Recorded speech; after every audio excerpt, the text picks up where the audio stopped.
Hi అండి, శ్రోతలకు నమస్కారం. నా పేరు Sujana. Welcome back to SS Telugu audio నవలలు.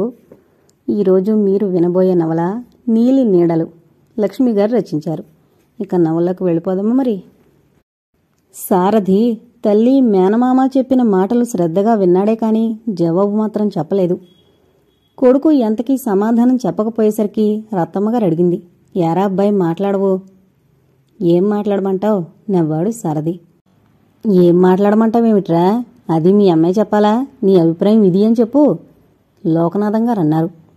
ఇలా లంకె పెట్టడం నాకు ఇష్టం లేదు మావయ్య, తన అభిప్రాయం చెప్పాడు సారథి. ఇందులో లంకె పెట్టడం ఏముందిరా? ఆడపిల్ల ఉన్నవాళ్లు పిల్లనిస్తామని అడగరా? మన పిల్లనిస్తామని మనం అడిగినట్టే వాళ్ళు అడిగారు. ఏమో, వాళ్ల వరుస చూస్తుంటే అలా అనిపించడం లేదు. ఈ విషయం చెప్పందే సుగుణ విషయం తేల్చమన్నట్టుంది వాళ్ల వ్యవహారం. వాళ్ల అభిప్రాయం అదే అయితే వాళ్ల సంబంధం మనకు అక్కర్లేదు, ఖచ్చితంగా చెప్పాడు సారథి. ఆడపిల్లని ఇవ్వదలుచుకున్నప్పుడు ఇలా తొందరపడితే ఎలారా సారథి? నిదానించాలి, నచ్చజెప్తున్నట్లుగా అన్నారు లోకనాథం గారు. తొందరపడ్డం కాదు మావయ్య, ముందు ముందు ప్రతిదానికి ఇలా లంకె పెడితే చాలా కష్టం. ఎవరి పద్ధతులు వారివని ఊరుకునే వారైతే పర్వాలేదు, లేకపోతే చాలా చిక్కులొస్తాయి. అయినా అక్కడ ఆధునిక అలవాట్లకి అలవాటు పడ్డ అమ్మాయి ఇక్కడ ఈ పల్లెటూరులో ఏముండగలదు? మనసులో సంగతి బయట పెట్టాడు. అసలు అతను ఎక్కువగా ఆలోచించేది ఈ విషయం గురించే. ఇంటి నిండా నౌకర్లు, కాలు కింద పెట్టనక్కర్లేకుండా అన్నీ జరిగే సౌకర్యాలున్నాయి. అలాంటి అమ్మాయి ఈ వాతావరణానికి అలవాటు పడగలదా అని అతని అనుమానం. అసలు ఆ అమ్మాయిని తనకిస్తానని రావడంలో వాళ్ళ ఉద్దేశమేమిటో ఎంత ఆలోచించినా అతనికి అర్థం కావడం లేదు. అందుకే పిల్లని చూడ్డానికి రమ్మని వాళ్ళు ఎన్నిసార్లు చెప్పినా అతను అంగీకరించలేదు. సుగుణ పెళ్లి విషయం మాట్లాడడానికి వెళ్లినప్పుడు ఆ అమ్మాయి ఒకసారి మెరుపు కొట్టినట్టు కనిపించి మాయమైంది. సుగుణని చూసుకోవడానికి వచ్చినప్పుడు ఆ అమ్మాయి ఫోటో ఇచ్చి వెళ్లారు. నిజంగా కళ్ళు తిప్పుకోలేని రూపం, చూసిన కొద్దీ చూడాలనిపించే రూపం. విశాలమైన ఆ సోగ కళ్లల్లో పసిపిల్లల అమాయకత్వం కనబడుతోంది.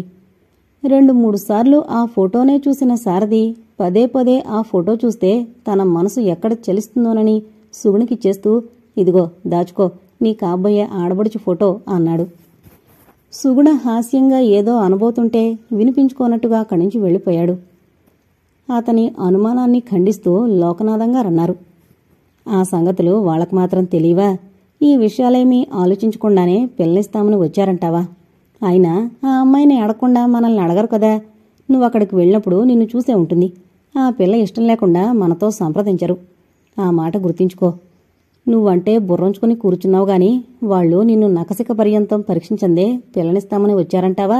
ఆలోచించుకో, ఆలస్యం చేయడం మంచిది కాదు. బాగుంది మావయ్య అని నవ్వాడు.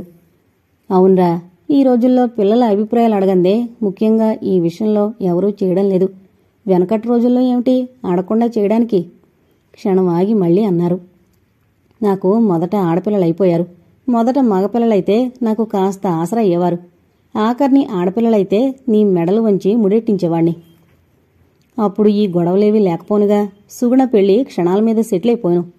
తప్పంతా మేనమామదే అన్నట్టు నవ్వుతూ అన్నాడు. నిన్ను అల్లుడుగా పొందే అదృష్టం నాకుండద్దురా అభిమానంగా చూస్తూ అన్నారు. ఇద్దరి మాటలు శ్రద్ధగా వింటూ మౌనంగా ఉండిపోయింది రత్తమ్మగారు.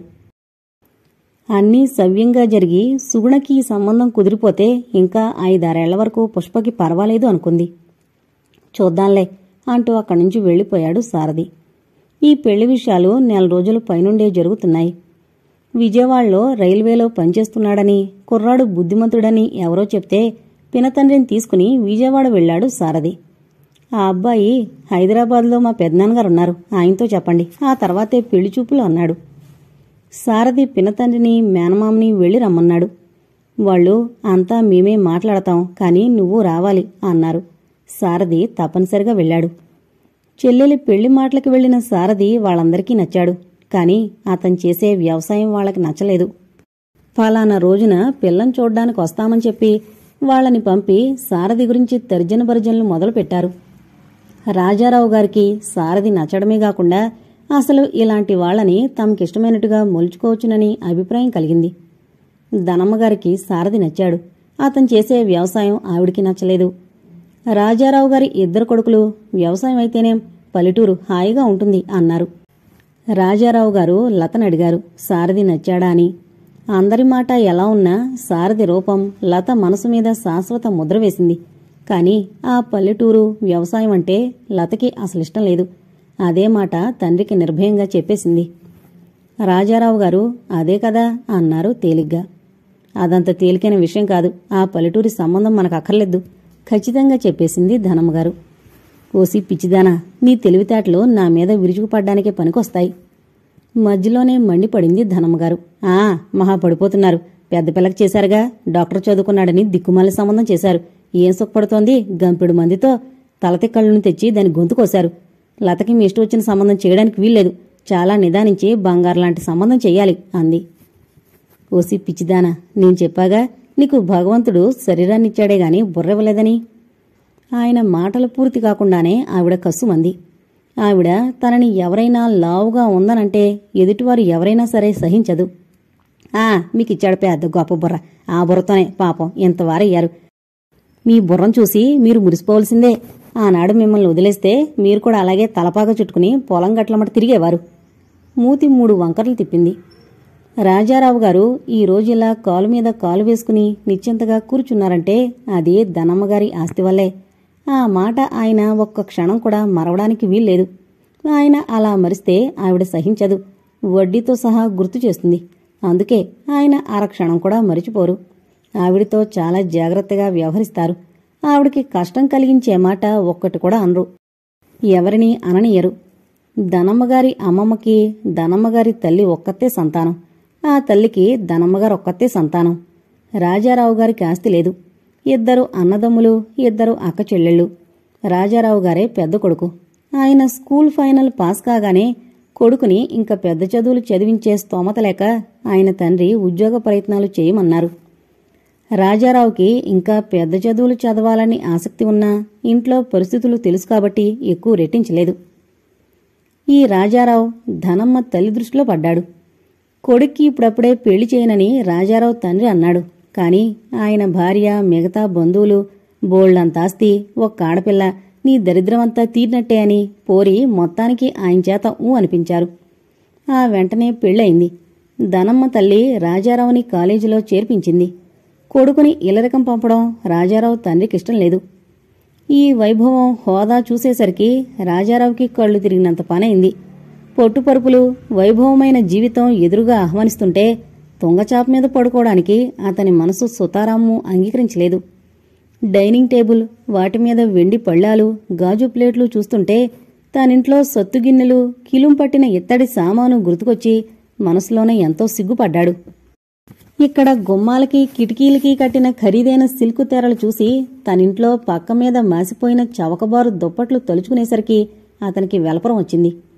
ఇక్కడ మోజాయిక్ ఫ్లోర్ మీద మెత్తగా అడుగులు వేసినప్పుడు తానింట్లో పేడమన్నుతో కలిపి అలికిన మట్టినేల గుర్తుకొచ్చేసరికి డోక్కొచ్చినంత పనైంది. తల్లిదండ్రుల్ని, తమ్ముణ్ణి, చెల్లెల్ని పూర్తిగా మరిచిపోయి అత్తగారి అడుగుజాడల్లో వినయంగా మసిలేవాడు. ఇంటి పెద్ద కొడుగ్గా ఆయన ఏ బాధ్యతలు పంచుకోలేదు. భార్య, అత్తగార్ల సలహా మీద ఇంటిలో సగం వాటా పంచుకుని తెచ్చుకున్నాడు.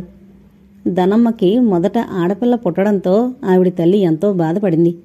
3 తరాల నుండి ఎవరికీ మగపిల్లలు పుట్టలేదని, తన కూతురికి కూడా మగపిల్లలు పుట్టరేమోనని చాలా బాధపడింది.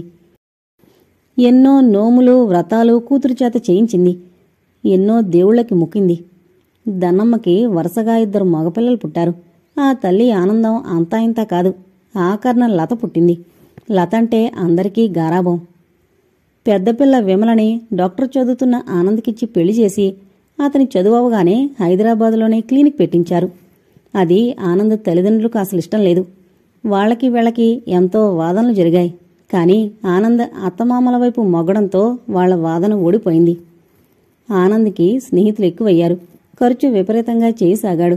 తను ఖర్చు పెట్టే డబ్బు వచ్చే సంపాదనని మించిపోయేది. అత్తమామలు మందలించడంతో ఇంట్లో ఘర్షణ మొదలై ఇంకా పొట్టుదలగా ఖర్చు చేసేవాడు. అత్తగారు డబ్బు అతని చేతికి అందకుండా చేసింది. దాంతో ఆనంద్ భార్య మీద చేయి చేసుకోవడం మొదలెట్టాడు. నా కూతురు ఒంటి మీద చెయ్యి వేశావంటే ఇంట్లో ఉండదు పో అంది ధనమ్మగారు. ఆనంద్ భార్యని తనతో వచ్చేమన్నాడు. ధనమ్మ కూతుర్ని వెళ్లొద్దంది. తల్లి పెట్టే భయానికి భయపడి విమల మౌనంగా ఉండిపోయింది. ఆనంద్ కోపంగా వెళ్ళిపోయాడు. అయిందేదో అయిపోయింది, జరిగిందంతా పీడకలగా మరిచిపోమని ఆనంద్ తండ్రి కొడుకు చేత ఆవుల్లోనే ప్రాక్టీస్ పెట్టించాడు. కొద్ది రోజులు పోయాక రాజారావు ఇతర పెద్ద మనుషులతో మాట్లాడి విమలకి నచ్చజెప్పి వాళ్ల కాపురం నిలబెట్టాడు. అక్కడికి వెళ్ళాక ఆనంద్ మంచి పేరు డబ్బు సంపాదించాడు. చుట్టుపక్కల ఎవరూ డాక్టర్లు లేకపోవడంతో ఇతని ప్రాక్టీస్ పెరిగింది. అతను చెడు అలవాట్లకి స్వస్తి చెప్పాడు. అయినా విమలకి తృప్తి లేదు. ఈ కుదురు అక్కడ ఉండగానే ఉంటే ఎంత బాగుండేది, హాయిగా అక్కడే ఉండేవాళ్లం కదా, ఎంత సంపాదించినా ఈ పల్లెటూళ్ళలో ఏం సరదా ఉంది అని భర్తని సాధిస్తూ ఉండేది. ఇష్టమైతే ఉండు, లేకపోతే వెళ్ళిపో. ఏ మందుకి తగ్గని తలనొప్పి భరించానక్కడ, సనుగుడు మాత్రం నేను సహించను అని తెగేసి చెప్పడంతో నోరు మూసుకుని ఉండిపోయింది. కూతురు కష్టపడిపోతుందని ధనమ్మగారు తెగ బాధపడిపోతుంది. కూతుర్ని కాపురానికి పంపినందుకు భర్తని సాధిస్తుంది. ఆయన ఆ ఒక్క పనే పెద్ద మనుషుల చాటున ధైర్యంగా చేశారు. ఎందుకంటే ఆనంద్ ఇక్కడికి మళ్ళా తెక్క తిరిగి వస్తే తను పిల్లలు అడుక్కు తినే పరిస్థితి వస్తుందని భయపడ్డారు. అన్నయ్య, ఉత్తరాలొచ్చాయి అంటూ 2 ఉత్తరాలు అన్నగారికి ఇచ్చింది సుగుణ. ఎక్కడ్నుంచి అంటూ అందుకున్నాడు సారథి. ఒకటి ఇంజనీర్ చదువుతున్న తమ్ముడు వేణు రాసింది. ఇంకొకటి మేనమామ లోకనాథం గారు రాశారు. వేణు డబ్బు పంపమని రాశాడు. లోకనాథం గారు, నువ్వేం నిర్ణయించుకున్నావు? ఏదో ఒకటి తొందరగా తేల్చుకో. అవతల వాళ్ళు ఎన్నాళ్ళ నాగుతారు? పిల్లనిస్తామని వెళ్లిన వాళ్ళం మనమే ఆ మాట మరిచిపోయినట్టుంటే వాళ్ళని నిర్లక్ష్యం చేసినట్టు అనుకుంటారు. అయినా ఎండలు బాగా ముదరకుండా ఉగాదిలోపు వివాహం చేస్తే అన్నింటికీ వీలుగా ఉంటుంది. వెంటనే ఉత్తరం రాయి అంటూ ఇలాగే పెళ్లి విషయాలు రాశారు. ఆ ఉత్తరం చేత్తో పట్టుకుని అలాగే కూర్చుండిపోయాడు సారథి. మేనమామ రాసింది నిజమే. ఎన్నాళ్ళని ఆగుతారు వాళ్ళు? ఏ మాట చెప్పడం మర్యాద? ఉత్తరాలు ఎక్కడ్నుంచిరా అబ్బాయి? ఉత్తరాలొచ్చినట్టు తెలిసి ఆతృతగా వచ్చింది రత్తమ్మ. సారథి చెప్పాడు. నేను అదే చెబుదామనుకుంటున్నాను. వాళ్ళు సుగుణని చూసి వెళ్ళి ఇదిగో అదిగో అని 2 నెలలవుతోంది. ఇన్నాళ్ళు మనం ఏ మాట చెప్పకపోతే మనకే లెక్కలేదని వేరే సంబంధం చూసుకుంటారేమో అని ఆగిపోయింది. ఏ మాట తేల్చి చెప్పంది వాళ్ళు. సుగుణనివ్వడానికి మనం సిద్ధంగానే ఉన్నాం. బాబాయిని తీసుకుని ఒకసారి వెళ్ళొస్తే చూద్దాం, అప్పుడే బాబాయ్తో అనద్దు అంటూ లేచి నిలబడ్డాడు. అతనికి చాలా చిరాగ్గా అనిపించింది. తను వాళ్ళ అమ్మాయి సంగతి తేల్చందే వాళ్ళు సుగుణ సంగతి ఏ మాట చెప్పరు. ఆ సంగతి ఓ పక్క గ్రహిస్తూ మళ్లీ బాబాయ్ని ఎందుకు తీసుకువెళ్లడం? తనే వెళ్లి ఏదో ఒకటి తేల్చుకురావాలి అనుకున్నాడు. వేణు రాసిన ఉత్తరం చదువుతూ అక్కడే ఉన్న సుగుణతో అన్నాడు. నీ అత్తవారు ఇప్పుడే ఎంత బెట్టు చేస్తున్నారు, ఇంకా ముందు ముందు ఇంకా ఎంత బెట్టు చేస్తారో. బెట్టు చేస్తోంది నీ అత్తవారు అంది సుగుణ నవ్వుతూ. ఆ రాత్రంతా ఆలోచించి తను ఒక్కడు విజయవాడ వెళ్లి భాస్కర్తో మాట్లాడాలని నిర్ణయించుకున్నాడు. అతనికి సంవత్సరం వివాహం చేసుకోవాలని లేదు. ఈ ఏడాది సుగుణ పెళ్లి చేసేసి వీలైతే వచ్చే ఏడాది పుష్ప వివాహం కూడా చేసేసి అప్పుడు తను చేసుకోవాలనుకున్నాడు. వేణు చదువు ఇంకా 1 సంవత్సరం ఉంది. వేణు చేతికి అందొస్తాడు. అప్పటికి ఇంటి బాధ్యతలు కూడా ఓ కొలుకొస్తాయి. ఆఖరివాడు రాము ఇంకా చిన్నవాడు. ఇంట్లో ఎవరికీ అసలు విషయం చెప్పకుండా రేపు పని మీద ఊరు వెళుతున్నాను అని తల్లికి చెప్పాడు. లత 5 తయారయ్యి భాస్కర్ని ఒకటే హడావిడి పెట్టేసింది. ఇప్పటినుండి ఎందుకు? 6:30కి ప్రోగ్రాం. 6:30 అంటే 7:30కి ప్రోగ్రాం మొదలు పెడతారు. ఇంకా బోల్డ్ టైం ఉంది అన్నాడు భాస్కర్. లలిత కళా సమితి ప్రోగ్రామ్స్ జరుగుతున్నాయి. ఈరోజు జాన్ మిమిక్రీ కూడా ఉంది. ఆ తర్వాత చదువుకున్న భార్య నాటికి కూడా ఉంది. క్రితం రోజు ప్రోగ్రాంకి వెళదామని తయారయ్యేసరికి భాస్కర్ ఫ్రెండ్స్ వచ్చి అతని సినిమాకి లాక్కు వెళ్లారు. ఆ సినిమాకే వెళదామని 4 రోజుల క్రితం ప్రోగ్రాం వేసుకుంటే ఎదురింటి పుల్లయ్య గారొచ్చి సోది పెట్టి కూర్చున్నారు. ఆయన భార్య కోడలు హోరాహోరీ దెబ్బలాడుకున్నారు. ఆ వీధంతా వినోదంగా విన్నారు. ఆ విషయాలే మళ్లీ చెప్తూ భాస్కర్ని కదలలేదు. మనం టైంకి వెళ్లొచ్చు, కానీ ఏ ఎదురింటి పుల్లయ్యో వెనకింటి వెంకయ్యో వస్తే వాళ్ళు నిన్ను వదలరు, నువ్వు కదిలిరావు అంది లత. వాళ్ళు అలాగే వస్తే నేను చెప్పేస్తాను, మేమిలా వెళుతున్నామండి, వస్తే మీరు రండి అని అన్నాడు నవ్వుతూ. మంచి పనే చేస్తావులే, వీళ్ళ సోది అక్కడ కూడా భరించాలా? నీ ఫ్రెండ్స్ వచ్చినా ప్రమాదమే. అసలు మనం అక్కడికెళ్లి కూర్చునే వరకు నాకు ఆ ప్రోగ్రాం చూస్తానన్న నమ్మకం లేదు. జాన్ మిమిక్రీ చాలా బాగా చేస్తాడు. నిన్నది వరకు 2 సార్లు విన్నాను. నువ్వేం భయపడకు లత, ఈరోజు ఎన్ని ఆటంకాలొచ్చినా ప్రోగ్రాంకి మిస్ అయ్యేది లేదు, సరా? నిశ్చింతగా ఉండు అంటూ హామీ ఇచ్చాడు. అతను స్నానం చేయడానికి వెళ్లిపోయాడు. లత వీధి తలుపు గడివేసొచ్చి ఫేమ్ కుర్చీలో కూర్చుంది, ఓ సినిమా పత్రిక తిరగేస్తూ. కొంచెం సేపైన తర్వాత వీధి తలుపు ఎవరో మెల్లగా తట్టారు. లత విసుగ్గా చూసింది. కాలింగ్ బెల్లున్న తలుపలా తట్టేది ఎదురింటి పుల్లయ్యగారే. మరోసారి తలుపు చప్పుడైంది. లత విసుగ్గా లేచింది. ఎందుకైనా మంచిదని చెప్పులు తొడుక్కుంది.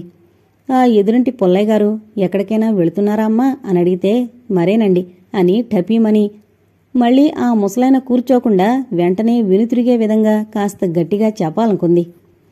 లత తలుపులు తెరిచేలోపు మరోసారి చప్పుడైంది. లత తన విసుగునంతటినీ తలుపు గడియ తీయడంలో చూపించింది. విసురుగా తలుపులు తెరిచిన లత వచ్చిన వ్యక్తిని చూసి అలాగే నిలబడిపోయింది. లత చేతులు అలా తలుపు మీదే ఉంచింది. గుమ్మం బయట నిలబడిన అతన్ని చూసిన ఆశ్చర్యం ఆ సోగ కళ్ళల్లో స్పష్టంగా కనిపిస్తోంది. లత గుండె లై తప్పింది. బంగారు తీగలా మెరిసిపోతున్న లత ఒంటి రంగులో కలిసిపోయిందా అన్నట్టు క్రీమ్ కలర్ షిఫాన్ సిల్కు చీర, అదే కలర్ బ్లౌజు వేసుకుంది. దానికి మ్యాచ్ అయ్యే ఒకే ఒక గులాబీ పువ్వు ఓ పక్కగా పెట్టుకుంది. అనుకోకుండా లతనిక్కడ చూడగానే అతను ఆశ్చర్యపోయాడు. కొద్ది క్షణాలు ఇద్దరూ విస్మయంగా ఒకరినొకరు చూసుకుంటూ అలాగే నిలబడ్డారు. ఇద్దరిలో ముందు తేరుకుంది సారథి. అతని ముఖంలో మందహాసం చూసి లత తేరుకుంది. ఆ మరుక్షణం గిరుక్కున వెనక్కి తిరిగి పరుగులాంటి నడకతో లోపలికి వెళ్ళిపోయింది. స్నానం చేసొస్తున్న భాస్కర్ ఎదురుపడేసరికి లత మేటనొక్కినట్టు ఆగిపోయింది. ఏంటి అన్నాడు భాస్కర్ గబగబా వస్తున్న లత ఆగిపోవడం చూసి. ఏం లేదు అనేసి వెళ్ళిపోయింది. సారథి ముందు గదిలో అలాగే నిలబడిపోయాడు. సారథి రాక తెలియని భాస్కర్ తీరిగ్గా డ్రెస్ అయి వచ్చేసరికి సారథి నిలబడున్నాడు. మీరా, ఎంతసేపైందొచ్చి కూర్చోండి అంటూ హడావిడి పడిపోయాడు. లత హడావిడి ఇప్పుడు అతనికి అర్థమైంది. సారథి కూర్చున్నాడు. మంచినీళ్ళు ఇవ్వమంటారా అని అడిగాడు భాస్కర్. ఇవ్వండి వెంటనే అన్నాడు సారథి. భాస్కర్ లోపలికొచ్చాడు. లత కోసం చూశాడు. లత కనిపించలేదు. తల్లితో సారథొచ్చినట్టు చెప్పి కాఫీ పెట్టమన్నాడు. తను మంచినీళ్లు తీసుకెళ్లి సారథికిచ్చాడు. ఇంటి దగ్గర ఎంతో ఆలోచించి ఒక నిర్ణయానికొచ్చి బయలుదేరి వచ్చిన సారథి ఇక్కడ అనుకోకుండా లతను చూసేసరికి మూగతనం ఆవరించినట్టయింది. భాస్కర్ తల్లి సుభద్రమ్మ వచ్చి పలకరించింది. ఓ అరగంట మామూలు విషయాలు మాట్లాడుకున్నారు. సుభద్రమ్మ కాఫీ తీసుకొచ్చిచ్చింది. మరో అరగంట గడిచిపోయింది. ఇంకిప్పుడు భాస్కర్తో ఏం మాట్లాడలేనని తెలుసుకున్నాడు సారథి. లేచి నిలబడుతూ మీరెక్కడికో వెళతారేమో, నేను రేపు మళ్ళీ వస్తాను అన్నాడు. పెద్ద పనేం లేదు, అయినా మీరు వెళ్ళిపోవడం ఏమిటి, ఇక్కడే ఉండాలి అన్నాడు భాస్కర్. నేను వస్తూనే ఇటొచ్చాను, ఓ పని మీద ఫ్రెండును కలవాలి. ఉండండి నేను వస్తాను అని భాస్కర్ లోపలికొచ్చాడు. లత కోసం చూశాడు. లత ఒక చోట నిల్చోలేక కూర్చోలేక అన్నట్లుగా అటు ఇటు తిరుగుతోంది. లత అంటూ భాస్కర్ లత దగ్గరకొచ్చాడు. పచార్లు చేస్తున్న లత ఆగింది. ఆ వచ్చిన పెద్ద మనిషిని వెళ్ళిపోమ్మన్నా కూడా తీసుకురానా నవ్వుతూ అడిగాడు. లత అతన్ని వెకిరించి అక్కడ్నుంచి వెళ్లబోయింది. ఆగాగు అంటూ చేపట్టి ఆపేశాడు. బయలుదేరు అన్నాడు. ఎక్కడికి ఆశ్చర్యంగా కళ్ళు వెడల్పు చేస్తూ అంది. అతను కూడా ఉంటే తను తిన్నగా నడవను కూడా నడవలేననిపించింది లతకి. అతను వెళ్ళిపోతాడట. అతన్ని బజార్లో దిగబెట్టి అట్నుండి మనం ప్రోగ్రాంకి వెళదాం అన్నాడు. ఇప్పుడు నేను రాను, తర్వాత వెళదాంలే అనేసి అక్కడి నుండి వెళ్ళిపోయింది. సారథి సుభద్రమ్మతో వెళతానని చెప్పినప్పుడు అదేంటి బాబు, ఈ పూట ఇక్కడ భోంచేసి వెళ్ళు అంది. ఈ పూట ఉండడానికి లేదండి, రేపు మళ్ళీ వస్తాను అన్నాడు. సారథి భాస్కర్ వెళ్ళిపోయారు. గదిలో కిటికీ దగ్గర నిలబడ్డ లత వాళ్లు వెళ్లిన వైపే చూస్తోంది. భాస్కర్ అంత పొట్టి పొడుగు కాని విగ్రహం. తెల్లగా ఉంటాడు. బెల్లబోటం వేసుకున్నాడు. నుదుటి మీద పడే ఉంగరాల జుట్టుని మునివేళ్లతో మాటిమాటికి వెనక్కి తోసుకుంటూ సారథితో మాట్లాడుతున్నాడు. సారథి చామంచాయిగా భాస్కర్ కన్నా కాస్త పొడుగ్గా కొంచెం సన్నగా ఉన్నాడు. సాదా తెల్ల ప్యాంటు షర్టు వేసుకున్నాడు. షర్టు చేతులు మోచేతుల వరకు ముడుచుకున్నాడు. ఇనుషర్ట్లో ఉన్న అతను అతి మామూలుగా ఉన్నా ఏదో ప్రత్యేకత అతనిలో కొట్టచ్చినట్టు కనబడుతోంది. అదేమిటో లతకి ఎంత ఆలోచించినా ఊహకు అందలేదు. ఆఖరికి క్రాఫ్ దూకోవడంలో కూడా అతను శ్రద్ధ వహించినట్టు లేదు. వీధి తలుపులు వేసి లోపలికొచ్చిన సుభద్రమ్మ లత అంటూ పిలిచింది.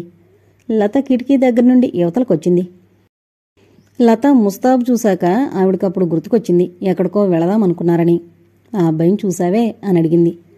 లత పేదాలు బిగించి లేదన్నట్లు తల ఊపింది. కాస్త ఛాయ్ తక్కువైనా కుర్రాడు బాగుంటాడు, బుద్ధిమంతుడిలా కూడా ఉన్నాడు. బుద్ధిమంతుడు కాబట్టే అంత చదువుకొన్న గర్వం లేకుండా సంసార బాధ్యతంతా నెత్తిన వేసుకున్నాడు అంది. లత పినతల్లి మాటలు శ్రద్ధగా వింటోంది. ఆవిడ బియ్యం చేట ముందేసుకుని కూర్చుంది. లత కూడా ఏమీ తోచక ఏవేవో ఆలోచనలతో మనసు ఉక్కిరిబిక్కిరవుతుంటే పిన్నితో సమానంగా బియ్యంలో బెడ్డలు ఏరసాగింది. నీకెందుకే అమ్మాయి, చీర మాసిపోతుంది, పీట తెచ్చుకుని వేసుకో అంది. లత సరే అంది గాని అక్కడ్నుంచి లేవలేదు. ఆ అబ్బాయి నీకు నచ్చాడా అని అడిగింది. నేనసలు చూడందే నవ్వు దాచుకుంటూ అంది. ఆవిడ ఆశ్చర్యంగా తలెత్తింది. హైదరాబాద్ వచ్చినప్పుడు కూడా చూడలేదా అంది. లేదు. మరి నీకు చూపించకుండానే ఎలా మాట్లాడారు అని అడిగింది. ఏమో మరి, వాళ్ళకి బాగా నచ్చుండొచ్చు. తలెత్తలేదు లత. తన ముఖంలోకి పిన్ని చూస్తే ఎక్కడ రహస్యం కనిపెట్టిస్తుందోనని. అదేమన్నమాట, ఫోటో అయినా చూపించద్దు, నీ ఫోటో వాళ్ళకిచ్చారటగా, రేపు మళ్ళీ వస్తాడుగా, అప్పుడు చూడు, సిగ్గుపడకు అంది. అప్పుడు గుర్తుకొచ్చింది లతకి తన ఫోటో వాళ్ళకిచ్చినట్టు. లత మాట్లాడలేదు. ఆ పూట ప్రోగ్రాంకి వెళ్లలేదన్న బాధ కలగలేదు లతకి. అది వరకు 2 సార్లు ప్రోగ్రామ్స్కి వెళ్లలేదని భాస్కర్ మీద చాలా చిరాకు పడ్డ లతకి ఇప్పుడు ఏ చిరాకు కలగలేదు. నామకా వాస్తే పుస్తకం పేజీలు తిప్పుతూ కూర్చుంది. లత చాలా హుషారైంది, చురుకైందిను. ఎప్పుడూ హాయిగా నవ్వుతూ తుళుతూ కనిపిస్తుంది. తను నవ్వుతూ నలుగురిని నవ్విస్తూ చలాకీగా తిరిగే లత అంటే అందరికీ ఇష్టమే. కాలేజీల్లో చదివే రోజుల్లో కూడా లత స్నేహం కోసం చాలామంది ఉవ్విళ్ళూరేవారు. ఆ చలాకీతనానికి తోడు కాస్త చిలిపితనం కూడా ఉందేమో. అప్పుడప్పుడు తమాషాలు చేస్తూ ఆట పట్టిస్తూ ఉంటుంది. ముఖ్యంగా ఆ సోగ కళ్లల్లో కనపడే పసిపిల్లల అమాయకత్వం ఎవరినైనా ముగ్ధులు చేస్తుంది. చీకు చింతాలేని జీవితం. సారథిని చూసేవరకు పెళ్లి గురించి పెద్దగా కళ్ళు కనలేదనే చెప్పాలి. ఈ మధ్యనే పెళ్లి కొడుకుల గురించి వాకప్ చేస్తున్నారు. పెళ్లి చూపులకంటూ ఇంతవరకు ఎవరినీ తీసుకురాలేదు. తల్లిదండ్రులు తనకి పెళ్లి ఎలా చేస్తారన్న బెంగలేదు. స్నేహితులతో సినిమాలకి షికార్లకి తిరుగుతూ హాయిగా జీవితం ఎంజాయ్ చేస్తోంది. ఇంతవరకు మనసుకి బాధ కలగడం అంటే ఏంటో తెలియకుండా గారాబంగా పెరిగింది. సారథిని చూసినప్పటి నుండి మెదడుకి కావలసినంత పని దొరికింది. తను ఆ పల్లెటూరులో ఉండలేదు అనుకుంది. అతను చదువుకున్నాడు, డాడీకి బోల్డ్ పలుకుబడుంది, మంచి ఉద్యోగం క్షణాల మీద ఇప్పించగలరు అనుకుంది. అంతకన్నా ఎక్కువ ఆలోచించలేదు లత. 7 గంటలవుతుంటే వచ్చాడు భాస్కర్. లత, రెడీగానే ఉన్నావా, వెళదాంలే అంటూ హడావిడి చేశాడు. లత వాచి చూసుకుని ఇంకా ఇప్పుడేం వెళతాం, వద్దులే అంది. లతకి కోపం వచ్చిందేమోనని చూశాడు భాస్కర్. అదేం కనపడలేదు, మామూలుగానే ఉంది. నువ్వు మిమిక్రీ వినాలని సరదా పడ్డావు కదా, అయినా ఈ పాటికి పెద్ద మనుషుల ఉపన్యాసాలు అవుతాయంతే, బయలుదేరు అంటూ లతని బయలుదేరమన్నాడు. లత చెప్పులు వేసుకుని బయలుదేరింది. చెప్పడం మర్చిపోయాను, అతను నువ్వు కనపడలేదేమని అడిగాడు అన్నాడు నవ్వుతూ. అని నవ్వు దాచుకుంటూ లత అంది. నువ్వా అమ్మాయిని తీసుకురాలేదేమని అడిగినట్టు నాకు వినపడిందే. అప్పుడే నీ మాటలు మారిపోతున్నాయి లత, అప్పుడే వెనకేసుకొస్తున్నావు, ఇలా అయితే ఊరుకునేది లేదు అన్నాడు. తీసుకెళ్లేదుందా లేదా చెప్పు అంది కోపం నటిస్తూ. నడుతల్లి అంటూ అతను లేచి నిలబడ్డాడు. సుభద్రమ్మగారికి ఆడపిల్లలు లేరు, 3 మగపిల్లలే. లతంటే ఆ ఇంట్లో అందరికీ ప్రాణం. ఆ రాత్రి లతకి ఎంత ప్రయత్నించినా నిద్రపట్టలేదు. అవసరం లేకపోయినా లేచి మంచినీళ్లు తాగి వచ్చి పడుకుంది. అతని గురించి తనింత ఆలోచిస్తోంది, అసలు అతను తన గురించి ఆలోచిస్తాడా అనుకుంది. లత భుజానికి బ్యాగ్ తగిలించుకుని అక్కడికొచ్చింది. లత, అతను స్టేషన్కి రాగానే నీ బాధ్యత అతనికి అప్పగించి నేను తప్పుకుంటాను, లేకపోతే మీ ఇద్దరూ కలిసి నన్ను తిట్టుకోగలరు బూట్లేసులు కట్టుకుంటూ అన్నాడు భాస్కర్. ముందు నీ గొడవ ఎక్కువైంది నాకు. నన్ను స్టేషన్లో దిగబెట్టి ఇప్పుడే వస్తానంటూ వెళ్ళావంటే ఏ స్నేహితుడో కనిపిస్తే నా మాట మర్చిపోయి అటే వెళ్ళిపోతావు. నువ్వు అలాంటివాడివే, అయినా అంతమంది స్నేహితులేమిటి బాబూ విసుక్కుంది లత. బయలుదేరి మరి, మళ్ళీ ఆయన గారు వెయిట్ చేస్తారు వెక్కిరించాడు భాస్కర్. కొన్నాళ్ళు ఓపిక పట్టు, నీ పని చెప్తాను. బెదిరింపుగాని పిన్ని వెళుతున్నా అంది చెప్పులు వేసుకుంటూ సుభద్రమ్మతో. అలా అనకూడదన్నానా మందలింపుగా అందావిడ. వెళ్ళొస్తాను వత్తి పలుకుతూ నవ్వింది. మంచిది, వెళ్ళగానే ఉత్తరం రాయి. వీధి గేటు వరకు సాగనంపింది. స్టేషన్కి వచ్చినప్పటి నుండి లత కళ్ళు సారథి కోసం గాలిస్తూనే ఉన్నాయి. భాస్కర్ చూస్తే ఆట పట్టిస్తాడని జాగ్రత్త పడుతూ చూసి చూడనట్లు చూస్తూనే ఉంది. భాస్కర్ కూడా సారథి కోసం చూశాడు.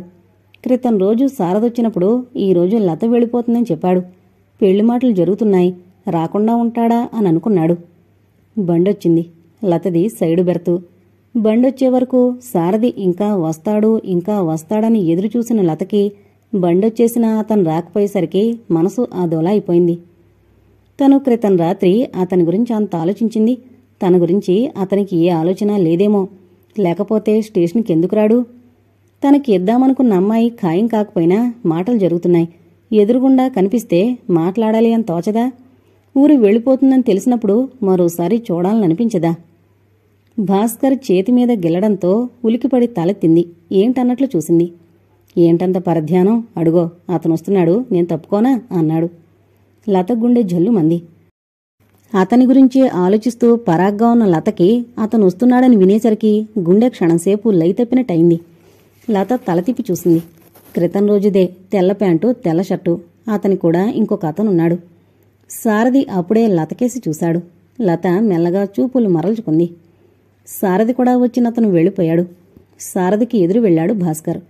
ఇద్దరూ లత కూర్చున్న కంపార్ట్మెంట్ దగ్గరకొచ్చారు. లత గుండె దడదళ్లాడింది. సారథితో మాట్లాడుతున్న భాస్కర్కి ఏం తట్టిందో. ఇది వాటర్ బాటిల్, నీళ్లు తీసుకొస్తాను అలా అంటూనే లత ఏదో చెప్పబోతున్నా వినిపించుకోకుండా వాటర్ బాటిల్ తనే తీసుకుని జనంలో కలిసిపోయాడు. భాస్కర్ ప్రవర్తనకి సారథి క్షణంసేపు తెల్లబోయాడు. భాస్కర్ అలా ఎందుకు వెళ్ళిపోయాడో అర్థమయ్యాక అతనికి నవ్వొచ్చింది. ఆ నవ్వు ముఖంతోనే లతకేసి తిరిగాడు. లత ధైర్యం చేసి అప్పుడే అతనికేసి కళ్ళెత్తి చూసింది. ఇద్దరి చూపులు కలుసుకున్నాయి. మదిలో రెపరెపలాడే విచిత్రమైన భావం ఎగదన్ని లత బిగించిన పేదాల చివర చిత్రంగా నాట్యం చేస్తోంది. విశాలమైన ఆ సోగ కళ్లల్లో ఏదో గ్రహించాలన్న భావం తహతహలాడుతోంది. ఆ నిల్చోడంలో, అలా చూడ్డంలో పెదాలు బిగించిన చిరునవ్వు కళ్లల్లో చిందులేస్తుండగా స్థిరంగా చూస్తున్న అతని చూపులతో అట్టేసేపు చూపులు కలపలేకనో ఏమో లత మెల్లగా కళ్ళు వాల్చుకుంది. మొహమాటస్తుల్లా ఉన్నాడు అని కూడా అనుకుంది. లతకి ఆ వాతావరణం చాలా ఇబ్బందిగా ఉంది. ప్యాంటు జేబుల్లో చేతులుంచుకుని నిల్చున్న అతను ఏదో ఇబ్బందిగా కదిలాడు. బండి ప్లాట్ఫారం మీదకొచ్చిందంటేనే బోళ్లంత హడావిడి. ఇంకా అమ్ముకునేవాళ్ల హడావిడి తొందర చెప్పనేక్కర్లేదు. గులాబీ పూలు, గులాబీ పూలు అంటూ ఓ కుర్రాడు వస్తూ అందర్నీ అడిగినట్టుగానే సారథి దగ్గర ఆగి అతన్ని అడిగాడు. అతను తటపటాయిస్తున్నట్టుగా ఆగిపోయాడు. ఆ కుర్రాడు గులాబీ గుత్తుల్ని చేత్తో ఊపుతూ వాటి అందాల్ని, సౌరభాల్ని ఎంతో చమత్కారంగా వర్ణిస్తున్నాడు. అలాగే బండికేసి ముఖం తిప్పి బండ్లో ఉన్నవాళ్లని అడుగుతున్నాడు. అలాగే లతను కూడా అడిగాడు, తీసుకోండి తాజా పూలు అంటూ. ఏదో ఒకటి చేసి ఆ ఇబ్బందికరమైన వాతావరణాన్ని జయించాలి. ఇద్దరిలో ఒకరికి మొహమాటం, సంకోచం, ఒకరికి సిగ్గు, అదో రకమైన బిడియం. 4 రోజాలు ఆకులతో అందంగా కట్టున్న గుత్తిని లత తీసుకుంది. పూలగుత్తి సీటు మీద పెట్టి హ్యాండ్ బ్యాగ్లోంచి డబ్బులు తీసి ఇచ్చేలోగా సంకోచం పక్కన పెట్టి సారథి ఆ కుర్రాడికి డబ్బులిచ్చేశాడు. లత తెల్లబోయినట్టు చూసింది. తర్వాత అస్పష్టంగా ఏదో అనబోయింది. సాధ్యం కాక 2 రూపాయల నోటున్న చెయ్యిని అతని ముందుకు చాపింది. తెల్లగా, నాజూగ్గా, పొడగాటి వేళ్లతో ఉన్న ఆ చేతిని, ఆ చేతిలో నోటును క్షణకాలం చూసి కళ్ళెత్తి లతకేసి చూశాడు. అతన్నే చూస్తున్న లత కళ్ళు వాల్చుకుంది. చిల్లర్లేదు అన్నాడు అలాగే చూస్తూ. ఒకసారి అతని కేసి చూసి వెంటనే చూపులు చేతిలో నోటు మీదకి మళ్లించుకుంటూ చాలా మెల్లగా అంది, పర్వాలేదు. నేను ఇక్కడికొచ్చాక అడ్రస్ పారేసుకున్నాను. ఇంటికి వెళ్లగానే అడ్రస్ పంపుతాను, మనీ ఆర్డర్ చేసేయండి అన్నాడు లతకి మాత్రం వినిపించేంత మెల్లగా. కళ్ళెత్తి అతనికేసి చూడకుండా ఉండలేకపోయింది. అదే మందహాసం. భాస్కర్ హడావిడిగా వస్తున్నాడు. లత చేయి వెనక్కి తీసేసుకుంది. బ్యాగులో దేనికోసమో వెతుకుతున్నట్టుగా ఉండిపోయింది. సారథి మామూలుగా ఉండడానికి చాలా ప్రయత్నించాల్సొచ్చింది. ఇద్దరికిద్దరూ అలా మోగవాళ్లలా నిలబడిపోయారేమిటి? లత అంటే ఆడపిల్ల, సిగ్గుపడచ్చు. అతనికి కూడా సిగ్గేనా? అసలు ఇద్దరూ మాట్లాడుకోకపోతే పోని, కనీసం ఒకరికేసొకరు చూసుకున్నారా అనుకొని తన ఆలోచనకి తనే నవ్వుకున్నాడు భాస్కర్. భాస్కర్ వస్తూనే ఏమైనా కావాలా లత అని అడిగాడు. అన్నట్టు తల ఊపింది. సారథి కాస్త వెనక్కి వెళ్లి నిలబడ్డాడు. సారథి వెనక్కి వెళ్లడంతో భాస్కర్ ఒక రకమైన కుతూహలంతో అడిగాడు, లత, మీరిద్దరూ ఏమైనా మాట్లాడుకుంటారేమోనని అంత ప్రయాసపడి మంచినీళ్లు దగ్గరలో ఉన్నా దూరంగా వెళ్లాను. మీరేం మాట్లాడుకోలేదా? ఇద్దరికిద్దరూ అలా మోగవాళ్లలా నిలబడిపోయారు. పో అంటూ భాస్కర్ భుజం మీద ఒక్కటి వేసింది. నీ ఎత్తు నేను గ్రహించలేదనుకోకు అంది. అలా అంటున్నప్పుడు లత ముఖం, చెవులు, మెడభాగం వరకు ఎర్రగావడం భాస్కర్తో పాటు వాళ్ళకి కాస్త ఎడంగా నిలబడ్డ సారథి గ్రహించాడు. ఈ పూట స్టేషన్కి రావాలా వద్దా అని అతను రాత్రి నుంచి తెగ ఆలోచించాడు. మానేస్తే ఏం అనుకున్నాడు. మనసు వెళితేనో సన్నగా గొణిగింది. ఒకసారి వెళ్లాలని, మరుక్షణం వద్దని ఇలాగే గుంజాటన పడ్డాడు. అలాగే బజార్లో తిరుగుతున్నవాడు సడన్గానే వాచి చూసుకున్నాడు. బండొచ్చే టైం అవుతోంది. అంతలో తెలిసిన ఒక అతను కనిపించాడు. అతను అదే బండ్లో వరంగల్ వెళుతున్నాడు. అతను అదే బండికి వెళుతున్నాడు అనేసరికి గుంజాటం తగ్గింది. అతనితో స్టేషన్కొచ్చాడు. బండి బొయ్యన కోత వేసింది. పరాగ్గా నిలబడ్డ సారథి తలెత్తాడు. లత ఇటే చూస్తోంది. ఆ కళ్లల్లో ఏదో గ్రహించాలన్న భావం స్పష్టంగా తెలుస్తోంది. సారథి కళ్లల్లో ఏదో కాంతున్నట్టు అనిపించినా మళ్లీ అంతలో సందేహం. లత మెల్లగా చూపులు మళ్లించుకుంది. సారథి 2 అడుగులు ముందుకు వేశాడు. బండి కదిలింది. సారథి ఆగిపోయాడు. బండి వెళ్లిపోయింది. భాస్కర్తో బయటికి నడిచాడు సారథి. బండి ప్లాట్ఫారం వదిలే వరకు ఇటే చూసిన లత తర్వాత మామూలుగా కూర్చుంది. ఒకసారి పెట్టెంతా కలిగి చూసింది. ఇంకా బండ్లో హడావిడి తగ్గలేదు. సామాన్లు సవరించుకోవడంలో, పిల్లల్ని సమాధానపరచడంతో సతమతమవుతున్నారు. లత వాటర్ బాటిల్ తీస్తుంటే దాని పక్కనే పూలగుత్తుంది. లత దాన్ని చేతుల్లోకి తీసుకుంది. 2 తెల్ల గులాబీలు, ఒకటి పసుపు కలర్ది, ఇంకొకటి తెలుపు పసుపు కలిపిన రంగుది. ఆకుల మధ్య ఆ 4 ఎంతో అందంగా, చూడముచ్చటగా, మళ్లీ చూడాలనిపించేవిగా ఉన్నాయి. ఆ పూల మధ్య తెల్లని బట్టల్లో మందహాసం చేస్తూ ప్యాంటు జేబుల్లో చేతులుంచుకుని మొహమాటంగా సంకోచంతో నిలబడిన సారథి మూర్తి కనిపించింది. లత పేదాలు విచ్చుకున్నాయి. పూలగుత్తి పట్టుకున్న కుడిచెయ్యి కాస్త ముందుకి జాపి ఆ పూలనే చూస్తున్న లతకి, నేనిక్కడికొచ్చాక అడ్రస్ పారేసుకున్నాను, ఇంటికి వెళ్లగానే అడ్రస్ పంపుతాను, మనీ ఆర్డర్ చేసేయండి. అతని మాటలు గుర్తుకొచ్చాయి. అంటే ఇక్కడికొచ్చాక అడ్రస్ పారేసుకోవడం అంటే? లత బుగ్గలు కెంపు రంగును దాల్చాయి. ఆ పూలగుత్తిని చెంపకి ఆనించుకుని కళ్ళు మూసుకుంది.